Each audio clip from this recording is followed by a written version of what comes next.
তুমি আয়ো কালকা নিয়ে যাইবো বাদে শুক্রবার দিন আমরা আনার আগে শরীরে মায়ের খবর দিছি কইছে বৃহস্পতিবার দিনই মারছি মারি হাইরে খবর দিছে গান্তাঙ্গা 5 মিনিটের ভিতরে যাইতে আর তারা ঘরে তালা তোলা মারিয়া মারিয়া টারিয়া তৈয়া ঘরে লাশ গড় হইয়া রয়েছে লাশের কিন্তু খবর বান নাই কালী বাড়িতে লাশ নিয়ে আইছি। বোন আমার বেড়াইতে আসার কথা কিন্তু যে সময় আমার বোন বেড়াইতে আসে তখনই ওরা একটা ঝগড়া সৃষ্টি করে যে ওরা বেড়াইতে দিতে চায় না।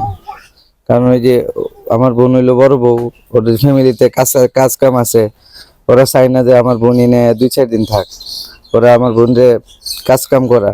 আর বিয়ে হয়েছে আমার বোনের 3 বছর হয়ে গেছে, আমার বোনের তো এখন পর্যন্ত সন্তান হয় নাই, যার কারণে প্রায় এটা নিয়ে তারা মারধর করে, টর্চারিং করে। কোনো আলামত নাই, খাটের মধ্যে এরা শোয়া রাখছে আর বাড়িতে তারা কেউ নাই।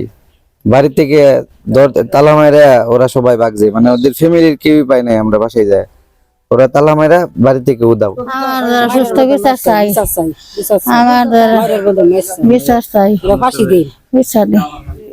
তারপর হলো গপ করছে আমার নাতিন বাজির ঘরের নাতিন।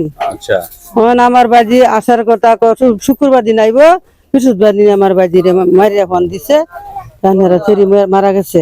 আমরা সুস্থ বিচার চাই, ফাঁসি চাই। আমরা জানি লাগবো যে আমরা মেয়েটার কাছে আকুল আবেদন, সঠিক তদন্তের মাধ্যমে সুষ্ঠু বিচার চাই। আমার বাগ্নি হত্যার বিচার চাই, যাতে এভাবে আর কারো মায়ের বুক খালি না হয়।